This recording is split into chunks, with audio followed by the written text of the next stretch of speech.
बिस्मिल्लाहिर्रहमानिर्रहीम। अस्सलामु अलैकुम वरहमतुल्लाहि वबरकातुहू। मोअज़्ज़िज़ हाज़रीन इकराम,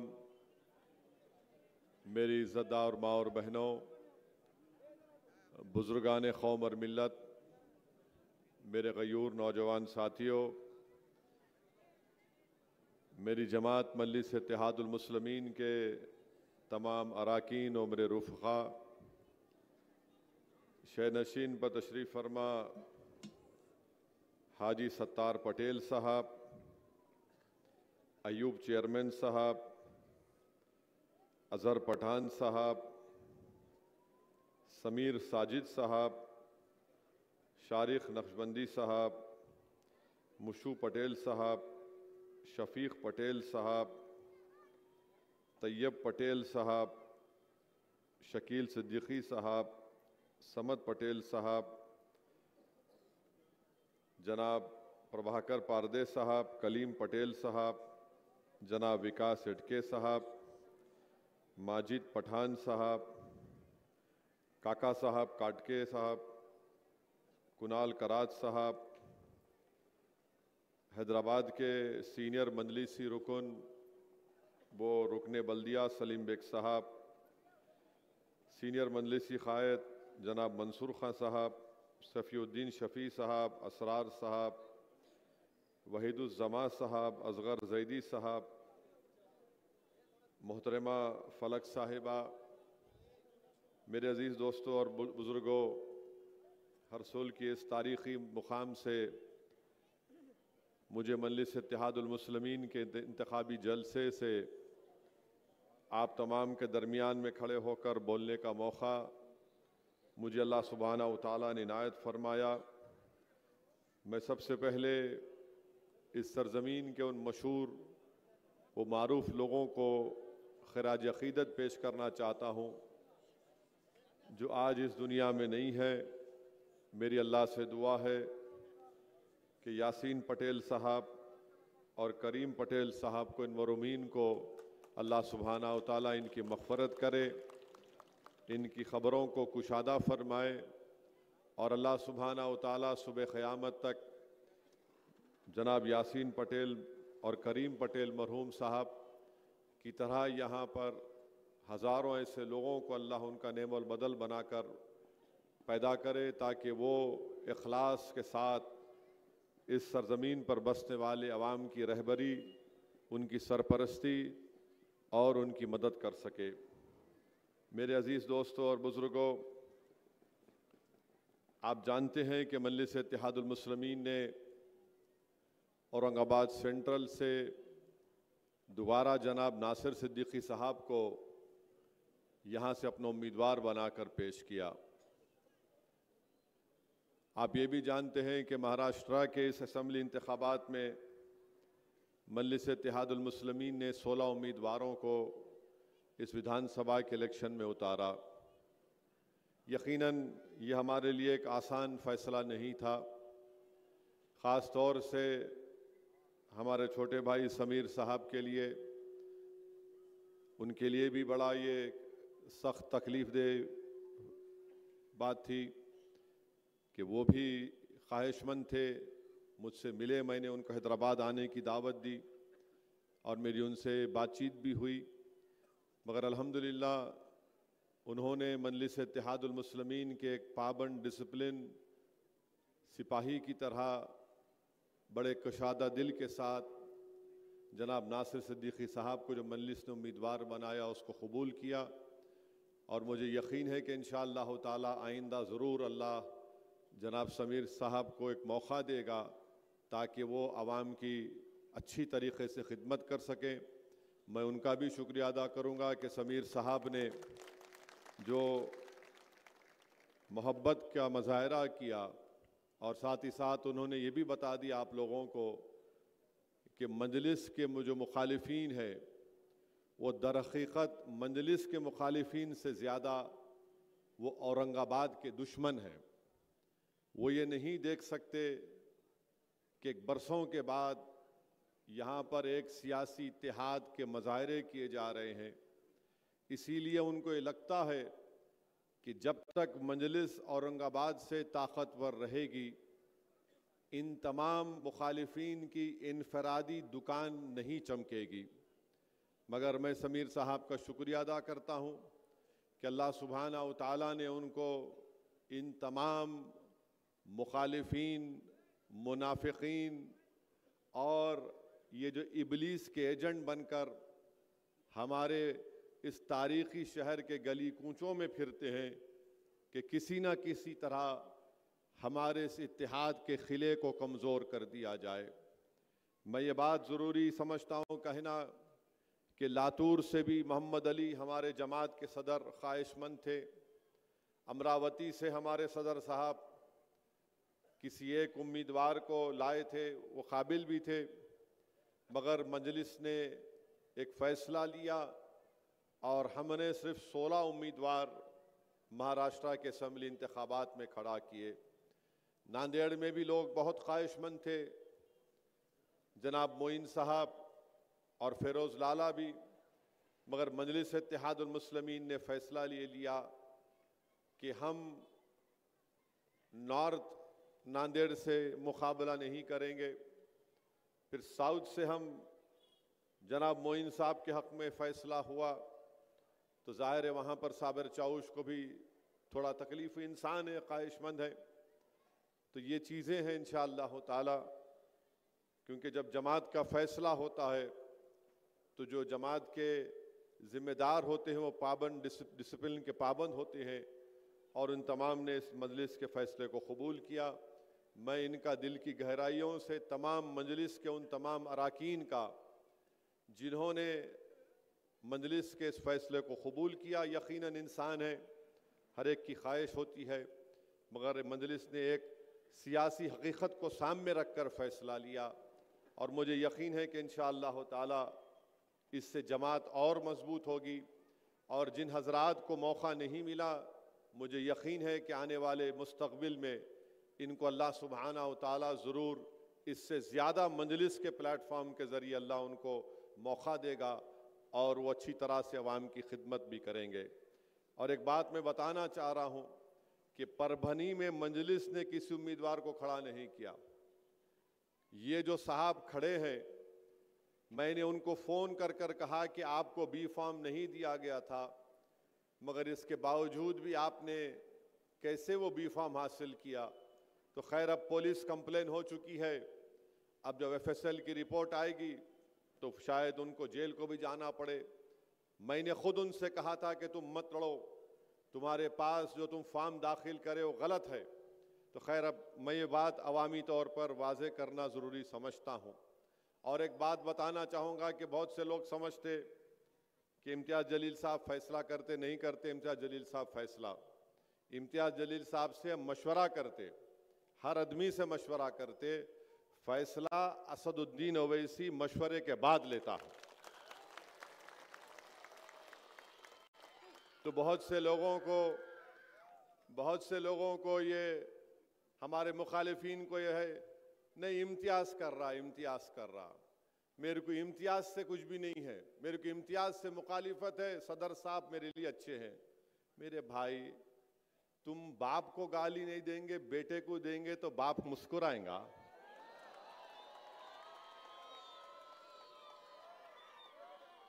आप किसी एक ताकतवर खूबसूरत घर आपने तामीर किया मजलिस का, यहां पर औरंगाबाद में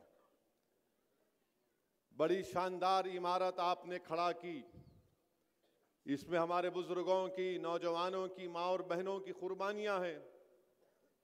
अब जब हमारी इमारत मजबूत होते जा रही तो इस इमारत पर आकर कोई पत्थर फेंक रहा है, नहीं मेरे को सदर साहब से कुछ नहीं, इमारत पे पत्थर फेंक रहा हूं मैं, ये कैसे हो सकता है?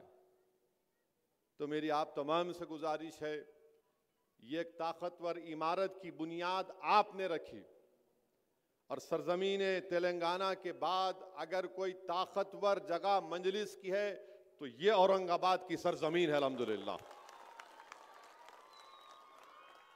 तो मेरे अजीज दोस्तों और बुजुर्गों, अब इंतखाबात की बात होगी। 9:12 हुए हैं, 9:15 नहीं हुए। ये बात करे कि मीडिया वालों को 15 मिनट से बड़ी मोहब्बत हो गई। क्या है नहीं मालूम, 15 मिनट से इनको इतनी मोहब्बत। तो खैर, अभी 9:12 हुए।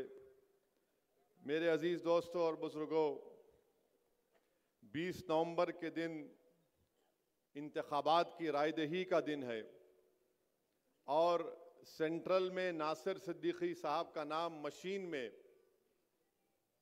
12वें नंबर पर है और ईस्ट में इम्तियाज जलील साहब का मशीन में नंबर 6 नंबर पर है। तो मैं हमारे बुजुर्गों से, हमारी इज़्ज़तदार माँ और बहनों से, नौजवानों से, तमाम औरंगाबाद के वोटर से अपील कर रहा हूँ कि इन दोनों असम्बली हल्के जात से आप मजलिस के उम्मीदवारों को कामयाब करके आप यहाँ से उनको अपना एमएलए बनाइए ताकि वो महाराष्ट्र की विधानसभा में जाकर आपकी आवाज बन सके। देखिए, ताकतवर और कमजोर में फर्क होता है। ताकतवर ये बोलता है कि मैं इलेक्शन जीतूंगा, नासिर सिद्दीकी बोल रहे हैं मैं इलेक्शन जीतूंगा, ये ताकतवर बोल रहा है।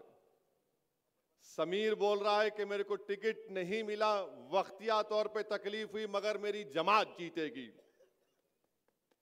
इम्तियाज जलील ये कह रहे हैं कि मैं सेंट्रल से एमएलए था, अल्लाह ने और आपने मुझे कामयाब किया, फिर मुझे अल्लाह और यहाँ की आवाम ने मुझे एमपी बनाया, फिर अल्लाह का फैसला हुआ, मैं कामयाब नहीं हुआ। ये तमाम मुखालिफिन और मुनाफिकीन की साजिशों की वजह से मैं अब फिर जमात ने मुझे मौका दिया, इससे मैं लड़ूंगा और कामयाब होऊंगा। अब जो कमजोर होता है वो क्या बोलता है, मैं जीतूंगा नहीं, मैं इसको हराऊंगा। समझे आप? जीतने वाला क्या बोलता, मैं जीतूंगा। जो कमजोर होता है जहनी तौर पर भी, किरदार के तौर पर भी, वो कहता है नहीं, मैं इसको हराऊंगा। तो ये जो बीजेपी आरएसएस की साजिश ये है कि पूरे महाराष्ट्र में उन्होंने ऐसे 100 उम्मीदवारों को खड़ा किया जिनका नाम उर्दू जबान से शुरू होता है। समझे ना? समझे नहीं समझे? हाँ, देखो बच्चा समझ गया। तू बहुत बड़ा लीडर बनेगा इंशाअल्लाह औरंगाबाद में। तो बीजेपी ने 100 ऐसे इंडिपेंडेंट उम्मीदवारों को खड़ा किया जिनका नाम उर्दू जबान से शुरू होता है। तो मोदी की साजिश यह है कि ये 100-200 ले ले, ये 100-200 ले ले तो वहां पर उनको कामयाबी मिल जाएगी, वोट आपका और हमारा डिवाइड होगा। मगर मैं इन तमाम 100 लोगों से कहना चाह रहा हूं कि आप इस शहर को कमजोर करके रात में कैसे सो सकेंगे अपने घर में, बताओ मेरे को। आप इस शहर को और कमजोर करके कैसे आप अपनी जमीर को जिंदा रख पाएंगे? आपका नाम कुछ और है मगर आप काम किसका कर रहे हैं देख लो। आप जीतने के लिए नहीं लड़ रहे हैं क्योंकि आप कमजोर हैं, आप हराने के लिए लड़ रहे हैं। आपकी पूरी सोच यह है कि मोदी जीते, मजलिस ना जीते, कोई भी जीते मगर मजलिस ना जीते। मैं इन लोगों से कहना चाह रहा हूं, ये शहर सबका है। तुम अपना जमीर को कैसे जिंदा रखोगे? तुमको रात में नींद कैसे आएगी अगर तुम ये जो काम करने जा रहे हो? तो मेरी आप तमाम से अपील है कि ये जो कमजोर लोग खड़े हैं इनको एक वोट भी मत दीजिए। देखिए, मैं आपको याद दिला रहा हूं कि 20 साल के बाद Imtiaz Jaleel member of parliament बनकर दिल्ली की पार्लियामेंट में गया तो महाराष्ट्र की सियासत में एक हलचल आई, एक जलजला आया। मगर जब 2024 का चुनाव आया तो सब मिलकर इम्तियाज जलील को हराने में लग गए। मेरी आपसे गुजारिश है, कैसा उन्होंने क्या, नहीं जीतता इन्हें, कंफ्यूजन पैदा कर दिए लोगों के दिलों में, जाकर एक फुला पैदा कर दिए, कैलकुलेशन है, ये है वो है। अभी भी ये लोग क्या करेंगे, जैसा 20 तारीख को पोलिंग है, ये 15 तारीख से ये इबलीस की औलाद आकर बोलेगी, ये इबलीस की औलाद आके बोलेगी, अरे कैसा जीतते जी, कैसा जीतते।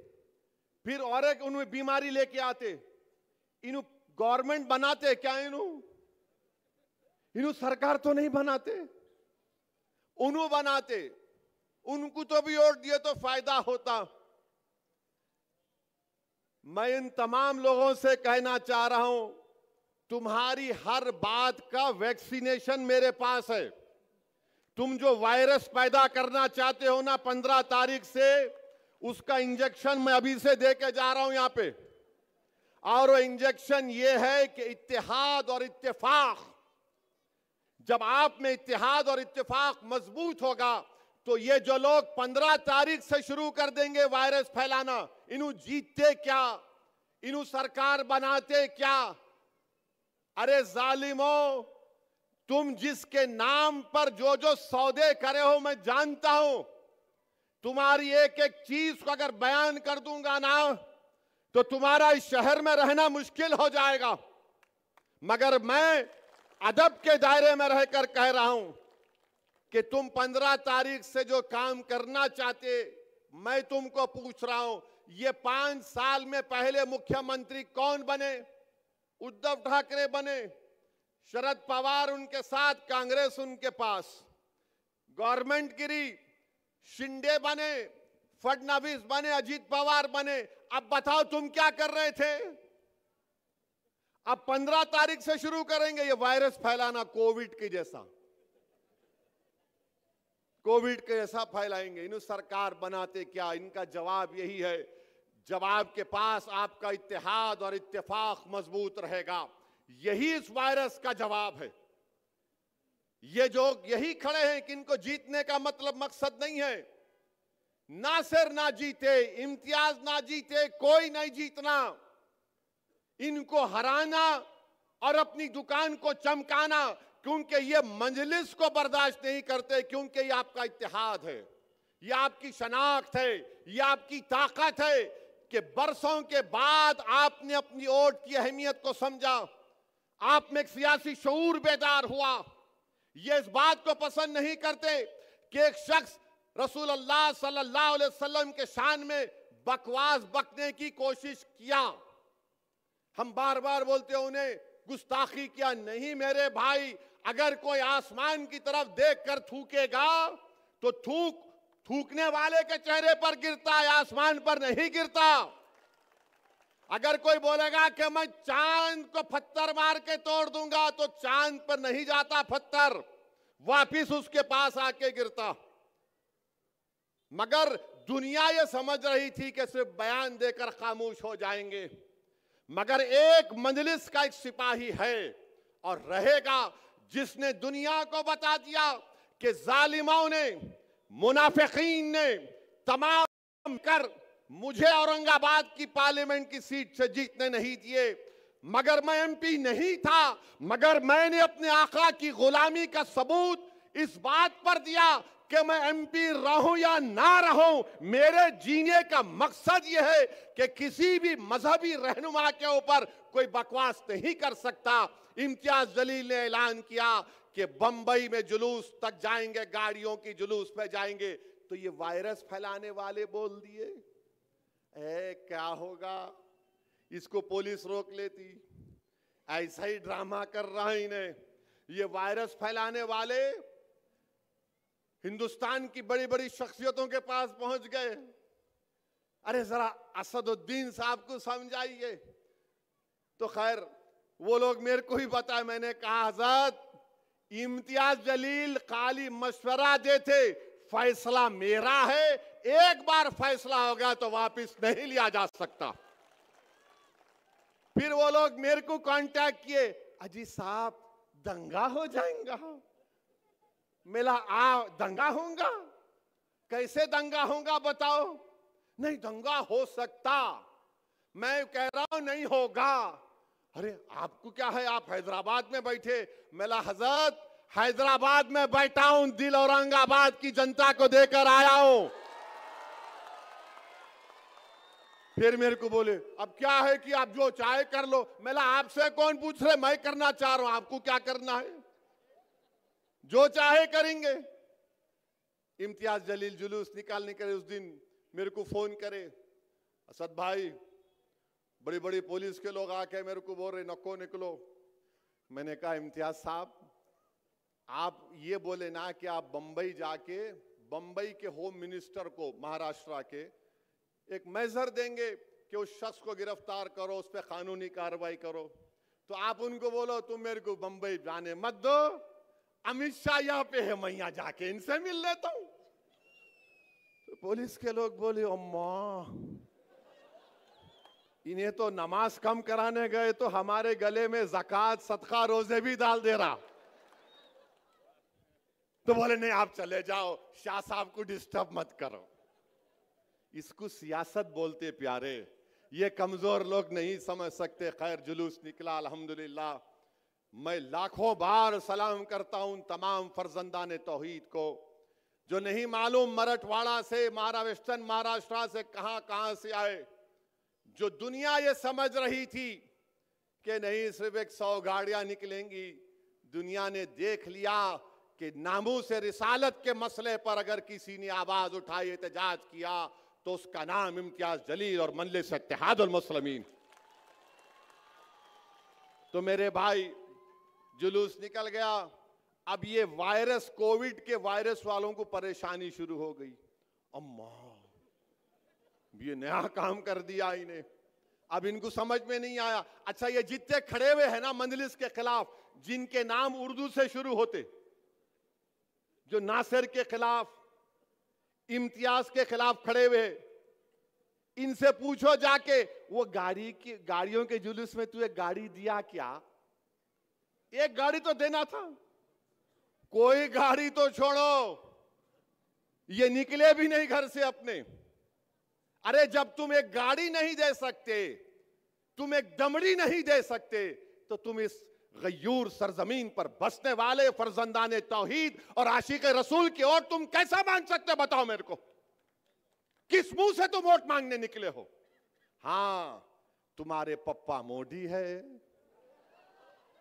पप्पा जी का ऑर्डर हुआ, बोले नाम डाल दे प्यारे, तो आप फौरन अपने मालिक को खुश करने के लिए ये 90 लोग पूरे महाराष्ट्र में अपने नाम डाल दिए, इस उम्मीद पर कि चंदे में कम से कम 100 वोट तो मिल जाएंगे।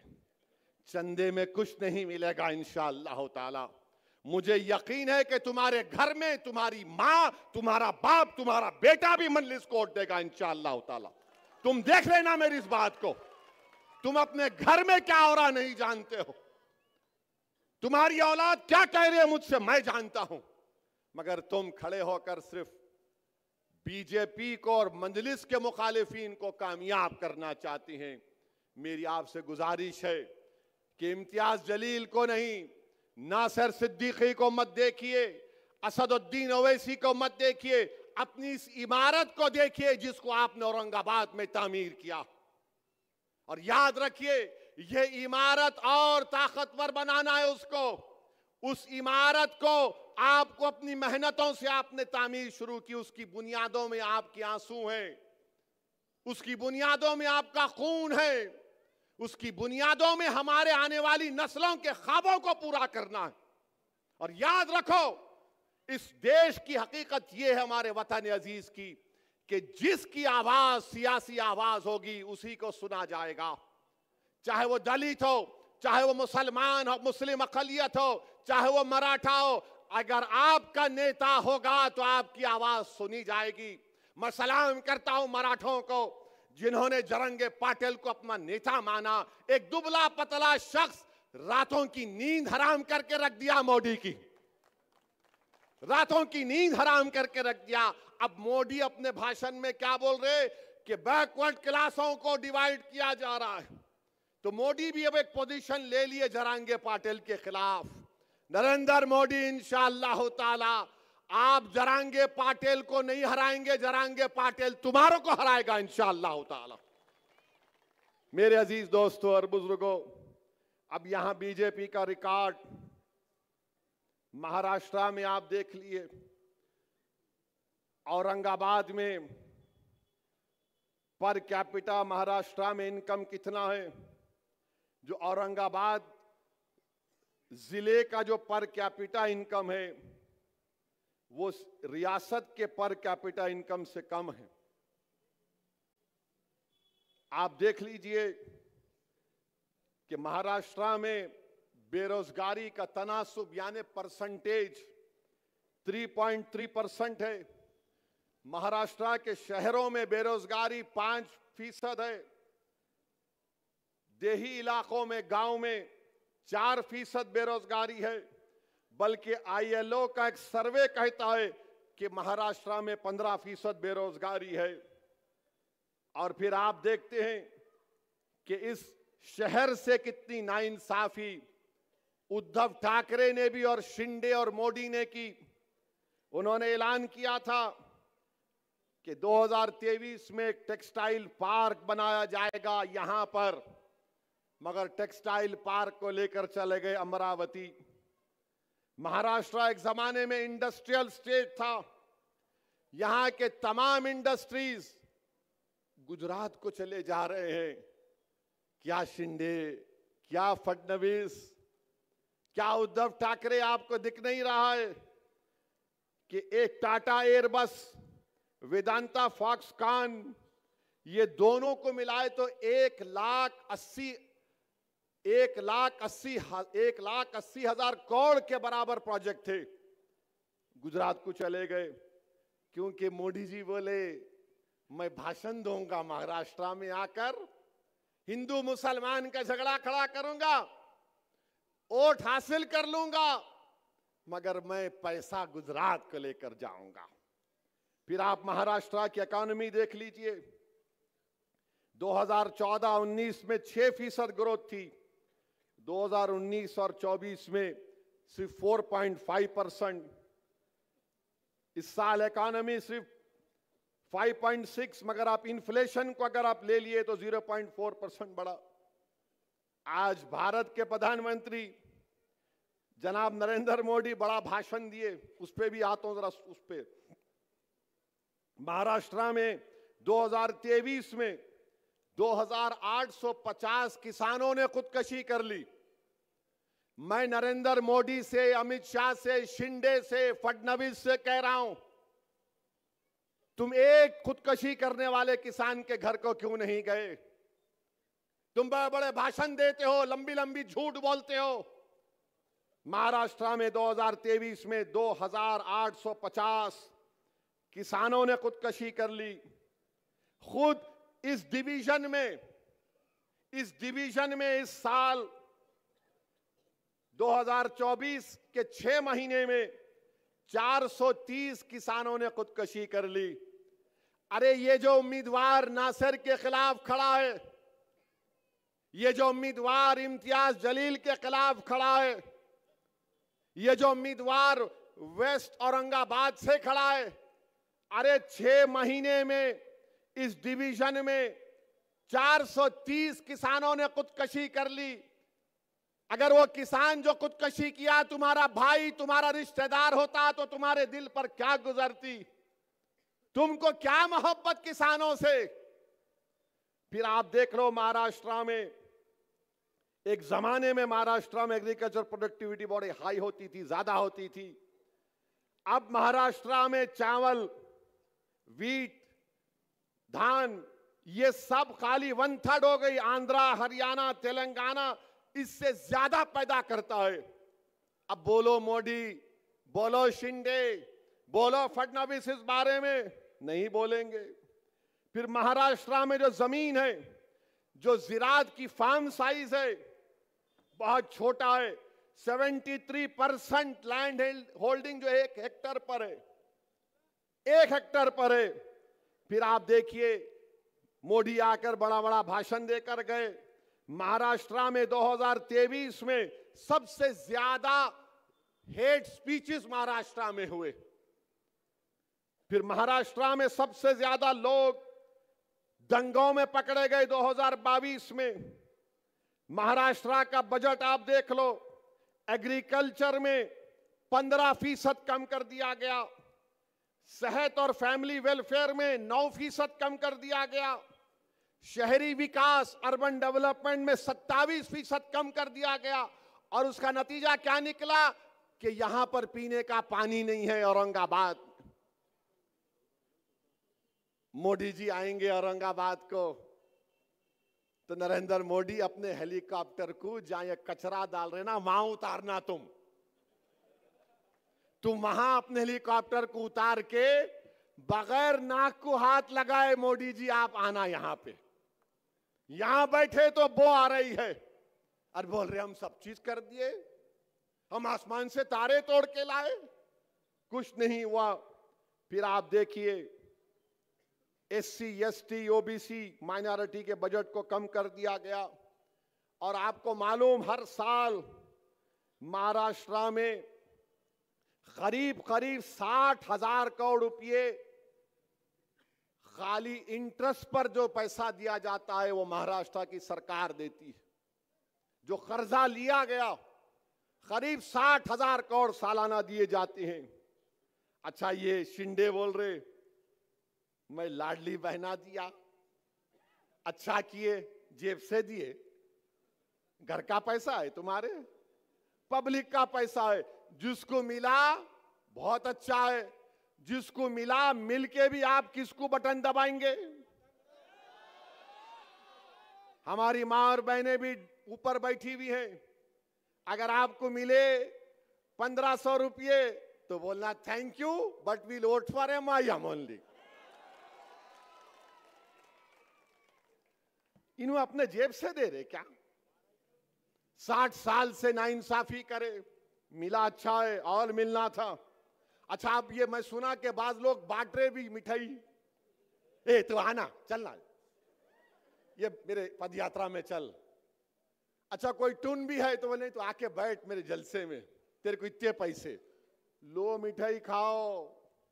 इनका ने बहुत आया मोदी के पास से, मिठाई खाओ बोल रहा हूं मैं। अब मिठाई गुलाब जामुन भी हो सकती, जो दे रहे खाओ, छोड़ो मत, यही मौका है खींचने का। फिर आप देखो माइनॉरिटी का बजट सिर्फ 975 करोड़। अब ये लोग बोलते अरे मंजलिस के साथ जीत गए तो क्या कर लिए रे तेलंगाना में, क्या कर लिए वहां तेलंगाना में? यहां पर महाराष्ट्र का वजारत अखिलती बहबूद मिनिस्ट्री ऑफ माइनॉरिटी का बजट 975 करोड़ रुपए, तेलंगाना में 3000 करोड़ रुपए। ये ताकत होती है सियासी ताकत, ये कमजोर नहीं समझ पाएंगे। तो मेरे अजीज दोस्तों और बुजुर्गों, फिर जो हॉस्टल बनाना था हमारी बच्चियों के लिए शहरों में, उसमें भी शिंदे पैसे कम कर दिए। तो ये महाराष्ट्र में हो रहा है। अच्छा मेरे अजीज दोस्तों और बुजुर्गों, आप जानते हैं कि इस शहर में कोई काम नहीं हुआ। 22 साल MP थे खैरे साहब, कुछ नहीं करते थे। और फिर इम्तियाज जलील को हराने में सबसे बड़ा रोल ये जो अपने आप को सेक्युलर बोलते हैं उन लोगों का रहा। वोट कितना लिए वो लोग? ये वायरस फैलाने वाले आए थे उस वक्त भी, अरे इन्हें एक जीता तो क्या होता।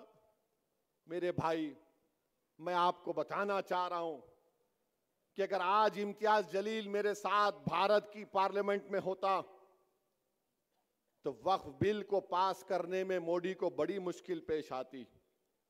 अगर अख्तरुल ईमान कामयाब हो जाते किशनगंज से तो वक्फ बिल लाया नहीं जाता था पार्लियामेंट में। मैं आपसे हाथ जोड़ के अपील कर रहा हूं कि मुझे आपने अकेला कर दिया भारत की लोकसभा में, मगर खुदा के लिए महाराष्ट्र की विधानसभा में आपको नासिर सिद्दीकी और इम्तियाज जलील को यहां से कामयाब करके भिजाना है। ठीक है, मैं अकेला पहले भी था, अल्लाह ने मेरी मदद की और आज भी अल्लाह इंशाअल्लाह आपकी दुआओं के तौफैल मदद करता रहेगा। मगर मेरे भाई, जमात की आवाज, आपके शहर की आवाज कौन हो सकता, मेरे को बताओ? जो कचरे का ढेर लगा दिया रसूल में, जो पीने के पानी के लिए वो लोगों को तरसाते हैं, जो हम महले जात में गंदगी को फैला दिया गया। इम्तियाज जलील कोर्ट को गया दवाखानों में भर्ती करने के लिए, कामयाब हुआ। इम्तियाज जलील औरंगाबाद के गरीबों के पीएमएवाई के घरों के लिए कोर्ट को गया। क्या मुसलमानों के लिए गया? नहीं, औरंगाबाद के गरीबों के लिए इम्तियाज जलील गया था। ये लोग आपके सामने कुछ नहीं करेंगे। फिर मेरे अजीज दोस्तों और बुजुर्गों, 20 साल के बाद एक एमपी जीत कर आया। इन तमाम कमजोरों ने मिलकर इम्तियाज जलील को शिकस्त दी। इनका एक ही मकसद है, नासिर नहीं जीतना, इम्तियाज नहीं जीतना, कोई और जीत जाए। मेरे भाई याद रखो, महाराष्ट्र की विधानसभा में आपकी आवाज नासिर सिद्दीकी हो सकता है, कोई और नहीं हो सकता है।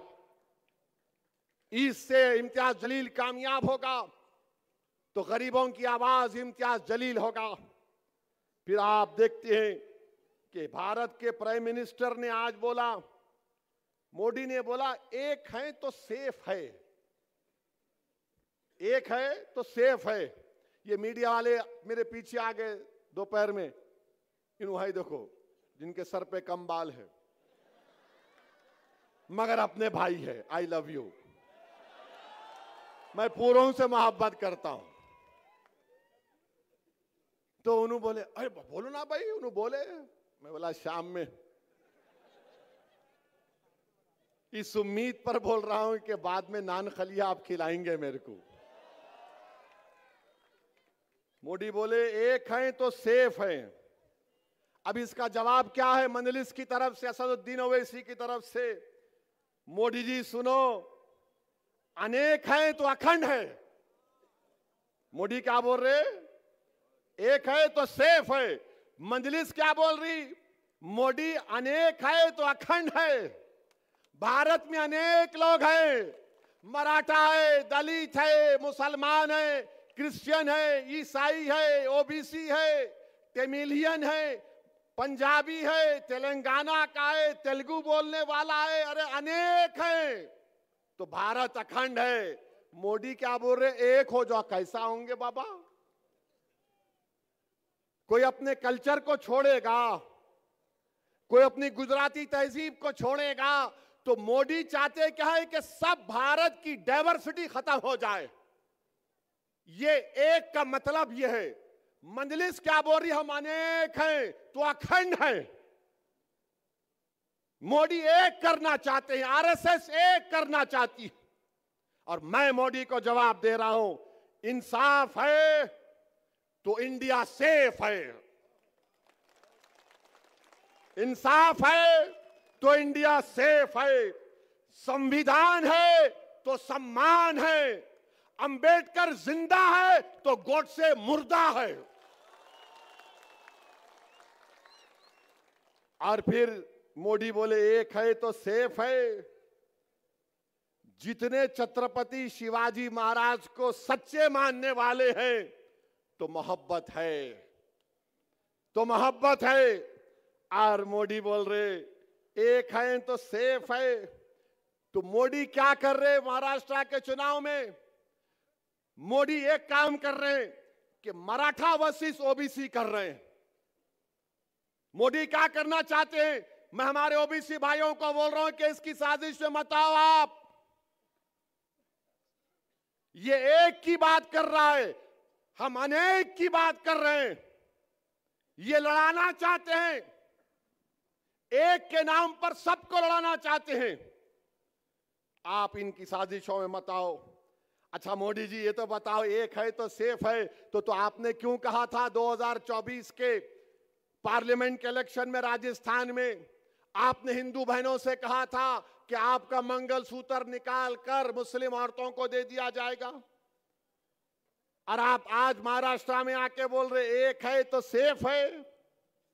फिर मोदी ने कहा आपकी भैंस को लेकर मुसलमानों को भैंस दे दिया जाएगा। मोदी ने कहा था कपड़े देखकर पहचानो, अगर एक है तो सेफ है। तो बताओ मोदी, आपके घर से चंद मिनट के फासले पर दिल्ली की सड़कों पर किसका खून बह रहा था, किसको बेघर कर दिया गया था, इसका बात नहीं करेंगे। और फिर मोदी बोलते हैं एक है तो सेफ है। मोदी जी, वो इतने 4 साल से चीन जो कब्जा करके बैठा हुआ है, तो अब कल से भाजपा वाले बोलेंगे ए ओवैसी क्या बोल रहा है, डेप्सांग डेमचाक पोंगसांग सू में चीन पीछे हट गया। चीन पीछे हट गया, अब वहां पे बर्फ है, 25 पेट्रोलिंग पॉइंट पे हम नहीं जा सकते। मैंने नहीं कहा, लद्दाख की एसपी ने कहा, मोहतरमा ने कहा। तुमने डेमचाक डेमसांग में बफर जोन बना दिए। क्यों बनाए तुम बफर जोन? किसी के बाप की जमीन नहीं, भारत की जमीन है वो। तुमने डेमचाक लद्दाख का नाम लेकर तुमने चाइना को अरुणाचल प्रदेश में यांगजी में वहां पर पेट्रोलिंग राइट्स दे दिए। कहां अरुणाचल, कहां लद्दाख। और इसी पार्लियामेंट में राजनाथ सिंह ने खड़े होकर अरुणाचल प्रदेश के यांगसी के बारे में कहा था चाइना यूनिलैटरली हमारे बॉर्डर को बदलना चाहता है। आज मोदी चाइना को अरुणाचल प्रदेश में पेट्रोलिंग के राइट्स दे दिए। और फिर मोदी क्या समझते कि जो मेरे को मान लिया उन्हें देशभक्त है, जो नहीं माना उन्हें देशभक्त नहीं है। मैं आपको नहीं मानता मोदी जी, क्या करेंगे आप? मैं देशभक्त हूं, मैं नहीं मानता तुम्हारे को, मैं तुम्हारी आइडियोलॉजी को नहीं मानता। मैं तुम्हारे साथ जब तक जिंदा हूं तुम्हारे से खिलाफ लड़ता था, लड़ता रहूंगा इंशाअल्लाह ताला। मैं नहीं मानता तुम्हारी आइडियोलॉजी को जो लोगों के दिलों को तोड़ती है। मैं नहीं मानता तुम्हारी आइडियोलॉजी को जो लोगों की नफरत की दीवारों को उठाती है। मैं नहीं मानता तुम्हारी सोच और फिक्र को जो भारत को कमजोर करना चाहती। मगर मोदी क्या बोलते, मेरी तारीफ करो, तुम देशभक्त हो। और by the way China Modi का दोस्त हो चुका है आजकल। मेरे अजीज दोस्तों और बुजुर्गों, मैं आपको बताना चाह रहा हूं कि आज नासर के खिलाफ भी कैंडिडेट है। कौन है उन्होंने? क्या शिवसेना वाले उद्धव ठाकरे, सॉरी 2 शिवसेना हो गए, दोनों मिलके घी चाट रहे। एक घी खा लिए, एक चाट रहे। किसने CAA बिल की तायीद की थी पार्लियामेंट में? किसने NRC की तायीद की थी? किसने ट्रिपल तलाक की तायीद की थी? किसने UAPA के कानून की तायीद की थी? किसने, जब वक्फ बिल पेश हुआ तो उद्धव ठाकरे के MP नहीं थे लोकसभा में, मैं देखा हूं। कोई उद्धव ठाकरे के MP नहीं थे लोकसभा में, पूरे बाहर चले गए। जब वक्फ का बिल पेश हुआ तो कौन लड़ रहा था? उस वक्फ के कानून के इंट्रोडक्शन पर असदुद्दीन ओवैसी अकेले लड़ रहा था। और मैं आपको आज दिल की बात बता रहा हूं, मुझे माफ कर देना औरंगाबाद के गयूर लोगों, मैं जब अकेला खड़े होकर उसके इंट्रोडक्शन के खिलाफ लड़ रहा था तो 2-2 बार मेरी जबान से निकल गया इम्तियाज मियां उठो, इम्तियाज मियां उठो, मगर इम्तियाज मियां यहां बैठे थे। मेरे भाई, ये वक्फ का कानून मस्जिदों को छीन लेगा अगर यह कानून बनता है। यह कानून बनता है तो दरगाहों को छीन लेगा, ईदगाह की जमीन को छीन लेगा, कब्रिस्तानों को छीन लेगा। इतना गंदा बिल बनाया गया। बताओ, अगर तुम्हारी आवाज होती भारत की पार्लियामेंट में, किसका फायदा होता? आपका होता, संविधान का होता, जमहूरियत का होता। मगर ये कोविड का वायरस फैलाने वाले हमारी सफों में निफाक पैदा कर दिए। इस तरह का वक्फ का बिल पेश किया गया भारत की पार्लियामेंट में। मेरे अजीज दोस्तों और बुजुर्गों, इस कानून के खिलाफ हमको और आपको खड़े होना है।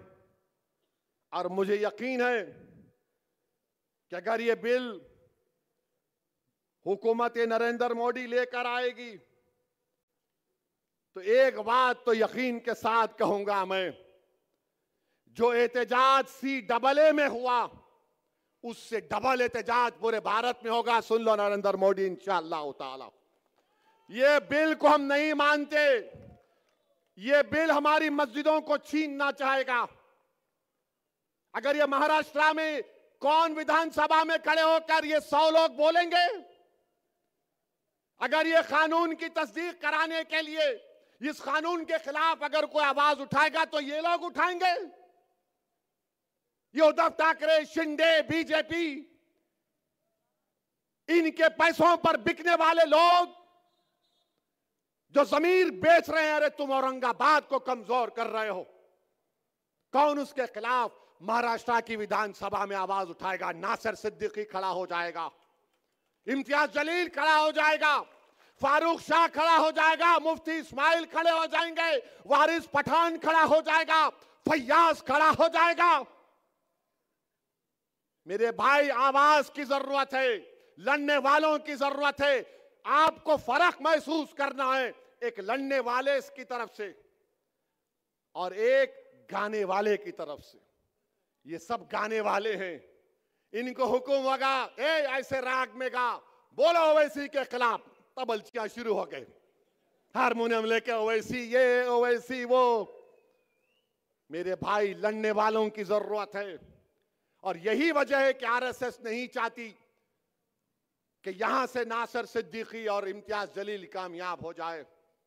याद रखो, टीपू सुल्तान से गद्दारी करने वाले कौन थे? गद्दारी करने वाले बोलो, कौन थे गद्दारी करने वाले टीपू सुल्तान से? तुम्हारी जबानों को जुम्बिश दो और बोलो, कौन थे? सिराजुद्दौला को धोखा देने वाले कौन थे? करबला के मैदान में इमाम हुसैन के खिलाफ नमाज भी पढ़ते थे और पानी भी बंद करते थे, कौन थे वो लोग? मेरे भाई, तारीख तुमको पुकार पुकार कर कह रही है कि एक पार्लियामेंट के इलेक्शन में इन जालिमों ने हमको डसा, अब असेंबली के इंतखाबात में इनको डसने मत दो। अपने इत्तेहाद को मजबूत बनाओ। मजलिस कभी किसी मजहब के खिलाफ ना थी, ना कभी रहेगी इंशाअल्लाह ताला। जब तक अल्लाह सुब्हानहू व तआला असदुद्दीन ओवैसी को मजलिस का एक सिपाही और जिम्मेदारी के तौर पर रखेगा, मैं किसी भी समुदाय का खिलाफ नहीं हूं। मैं तो दुनिया के कोने कोने में जाकर कहता हूं कि मेरा देश ऐसा है जहां पर हर 100 किलोमीटर पर अलग तहजीब है। मेरा देश वो है जहां पर हजारों तहजीबें, कई मजाहिब के मानने वाले रहते हैं। मेरा एक ही झगड़ा है, जब सबका नेता हो सकता है तो मेरा नेता क्यों नहीं हो सकता? जब सबका आवाज हो सकती है तो मेरी आवाज क्यों नहीं हो सकती? जब सब समुदाय अपने अपने लोगों को अलग करते हैं तो मैं अपनी पार्टी के नुमाइंदों को क्यों अलग नहीं कर सकता? मेरा झगड़ा एक ही है और मैं आपसे अपील करने आया हूं कि वक्फ बिल आपके सामने है। आपने देख लिया कि एक शिंदे की पार्टी में एक शख्स है जिसने कहा कि मस्जिद में घुस के हम मारेंगे। मेरे भाई बताओ, आप कोई लड़ने वाला ही नहीं है। अब अगर इम्तियाज, नासिर सिद्दीकी, मुफ्ती इस्माइल साहब और फारूक शाह के साथ वारिस पठान और फैयाज ये लोग चले जाएंगे, हमारी दलित कैंडिडेट भी नागपुर में है, ये हमारे मजलिस के लोग जीत के जाएंगे, तो इसको बोलने से पहले सोचना पड़ेगा कि मस्जिद में घुस के मारेंगे। मोदी जी बोलो, इसके ऊपर तुम क्या बोलते? एक है तो सेफ है। अरे ये तुम्हारी पार्टी में है तो सेफ है। तुम्हारी पार्टी का सत्ता महाराष्ट्र में नहीं होगी तो तुम्हारे तमाम के तमाम लोग जो नफरत फैला रहे ये अनसेफ हो जाएंगे। कानून के एतबार से, लीगली कानून इनको ऊपर काम करेगा। मगर शिंदे ने उस शख्स के साथ खड़े होकर कह दिया कि मैं इनके साथ हूं जो नबी करीम सल्लल्लाहु अलैहि वसल्लम के शान में गुस्ताखी करने की कोशिश की। तो मेरे अजीज दोस्तों और बुजुर्गों, अपने एक एक वोट को इस्तेमाल करिए। आप मजलिस के हक में बटन दबाइए। ये लोग जो खड़े हैं ना, जीतना इनका मकसद नहीं है, हराना इनका मकसद है। ये जानते हैं कि जीतने वाला इम्तियाज जलील है, जीतने वाला नासिर सिद्दीकी है। ये आपके इत्तेहाद के दुश्मन है। और ये जो बीजेपी, शिंदे, उद्धव ठाकरे और कांग्रेस के जितने उम्मीदवार है, बताओ तुमने औरंगाबाद के लिए क्या किया? तुम्हारे पास सत्ता थी, तुम पीने का पानी का मसला हल नहीं कर सके। यहां पर रोडें क्या हैं बताओ? इम्तियाज जलील ने अपने सालाना एमपी फंड से जो काम करवा सकते थे, काम को करवा दिया। मगर मेरी आप तमाम से अपील है कि मुत्तहदा अपने वोटों का इस्तेमाल करिए। डरने और घबराने की जरूरत नहीं है। 20 तारीख के दिन सुबह में अपने घरों से निकलिए। नासिर सिद्दीकी का नाम मशीन में 12वें नंबर पर है, इम्तियाज जलील का नाम 6ठे नंबर पर है। और ये समझ कर वोट डालिए कि आप पार्टी को कामयाब कर रहे हैं, शख्सियतों को कामयाब नहीं कर रहे हैं। मजलिस इनफरादियत को प्रमोट नहीं करती, मजलिस शख्सियत को प्रमोट नहीं करती। अरे मैं आज जिंदा हूं, कल नहीं रहूंगा, ये हक है, मैं नहीं रहूंगा। तो क्या मजलिस खत्म हो जाएगी? लाखों बार खुदा ना खास्ता, मजलिस रहेगी तुम्हारी वजह से। तुम लीडर बनोगे, तुम कायद बनोगे, तुम रहबरी करोगे, तुम भारत की पार्लियामेंट में लड़ोगे संविधान के दायरे में रहकर। तुम गरीबों की आवाज बनोगे, तुम मजहब की आवाज नहीं बनोगे, तुम गरीबों की आवाज बनोगे। ये मेरा ख्वाब है। इस ख्वाब को आपको जिंदा रखना है। अगर आप और हम, खुदा ना खास्ता जो गलती हमसे पार्लियामेंट इलेक्शन में हुई, जिसकी बुनियाद पर हमारी कोई आवाज आज पार्लियामेंट में नहीं है, मैं आपसे अपील कर रहा हूं कि इन लोगों की कोशिशें होंगी। 15 नवंबर से ये इबलीस के एजेंट शुरू हो जाएंगे, कोविड फैलाएंगे। इन्हों सत्ता में आते क्या, इन्हों जीतते क्या, उन्हें वो होता क्या? मैं इन लोगों से कह रहा हूं, मैं अपनी जिंदगी के फैसले इस बुनियाद पर लिया हूं कि अल्लाह की जात पर अटूट तवक्कल करता हूं। मेरी नीयत में इखलास होता है और उसके बाद हम फैसला ले लेते हैं। तुम अगर दिल और दिमाग से पूछोगे तो तुम्हारा दिमाग बोलेगा 1 + 1 = 2, दिल बोलेगा 1 + 0 = 100। कूद जा प्यारे आग में, डरने की क्या बात है। याद रखो, अपने दिल की आवाज पर फैसला करो, अपनी जिंदा जमीर पर फैसला करो। हराओ बीजेपी को, हराओ मोदी को, हराओ शिंदे को, इन तमाम पार्टीज को हराओ। अगर मजलिस के एमएलए जीत कर जाएंगे, अगर मजलिस के एमएलए जीत कर जाएंगे महाराष्ट्र की विधानसभा में, तो इंशाअल्लाह ताला मैं आपसे वादा कर रहा हूं, हम सेकुलरिज्म को मजबूत करते थे, सेकुलरिज्म को ही मजबूत करेंगे इंशाअल्लाह ताला। कल कहां जलसा है?